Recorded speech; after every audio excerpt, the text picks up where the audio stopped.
Federal prosecutors are considering filing criminal charges against elected officials harboring illegal aliens in so-called sanctuary cities, Homeland Security Secretary Nielsen told lawmakers at a hearing dominated by Democrats hectoring her over whether President Trump used profanity during a closed-door negotiating session about immigration reform. Jailing the leaders of sanctuary jurisdictions is long overdue.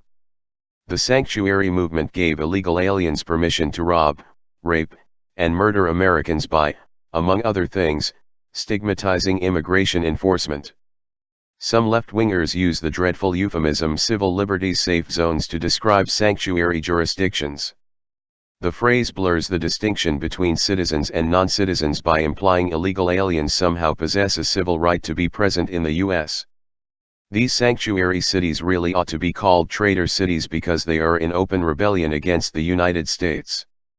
They may as well be flying the Confederate battle flag at City Hall in their modern-day campaign of massive resistance against federal immigration authorities. Nielsen's comments came in response to a question from Senator Kamala Harris, D. California, during a Senate Judiciary Committee hearing yesterday. Harris noted that Thomas D. Homan, acting director of U.S. Immigration and Customs Enforcement, ICE, an agency within DHS, told Fox News on January 4 this year that the U.S. Department of Justice had been asked to look into criminal charges for elected officials with sanctuary policies as they are harboring illegal aliens. "I believe the request was made," Nielsen said. "The Department of Justice is reviewing what avenues might be available. The context of this is of course not only putting my ICE officers at risk but also finding an efficient and effective way to enforce our immigration laws," Nielsen said. Harris's home state of California may become ground zero in the battle over enforcement of the nation's long-neglected immigration laws. Governor Jerry Brown, D., signed sanctuary state legislation October 5, dramatically curtailing the power of state and local law enforcement to hold, question, and transfer detainees at the request of federal immigration authorities. The law, which took effect New Year's Day in the state that is home to more than 2 million illegal aliens, has been attacked as unconscionable by U.S. Attorney General Jeff Sessions, who is trying to block federal crime-fighting grants from flowing to sanctuary jurisdictions. The Trump administration is gearing up to hit California with a series of major immigration raids to reinforce the primacy of federal immigration law, the San Francisco Chronicle reports. U.S. immigration officials have begun preparing for a major sweep in San Francisco and other Northern California cities in which federal officers would look to arrest more than 1,500 undocumented people while sending a message that immigration policy will be enforced in the sanctuary state, according to a source familiar with the operation. The campaign, centered in the Bay Area, could happen within weeks, and is expected to become the biggest enforcement action of its kind under President Trump, said the source, who requested anonymity because the plans have not been made public. The operation will focus on individuals who have been ordered deported and those with criminal backgrounds, the newspaper reports. ICE's Homan previously warned that California better hold on tight. If local politicians don't want to protect their communities, then ICE will. The hearing came as a new DHS report concluded that U.S. federal courts convicted at least 549 people with international terrorism-related charges between September 11, 2001 and December 31, 2016, according to CBS News.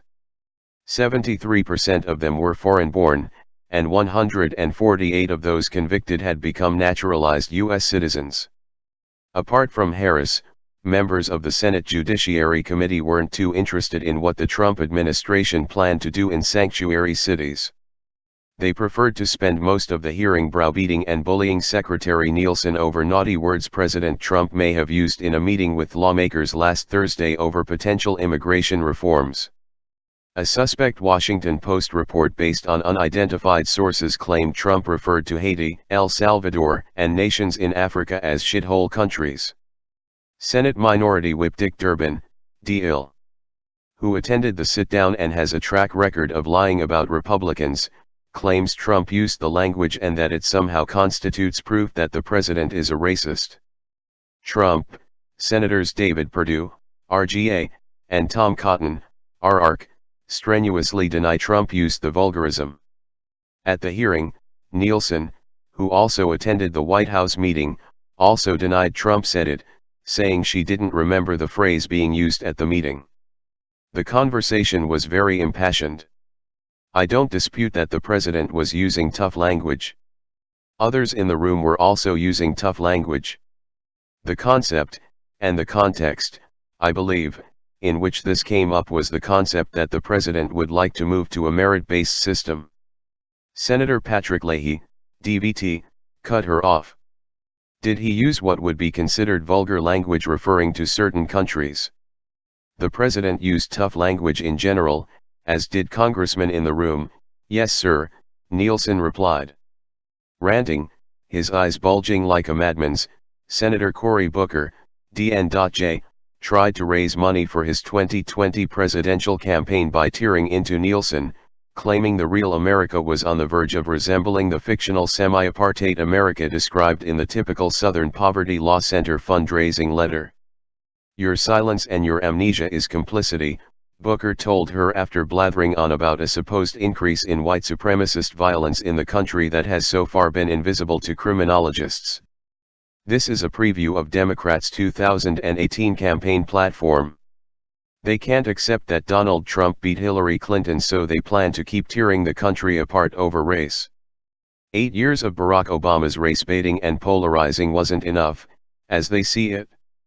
This article by Matthew Vadum.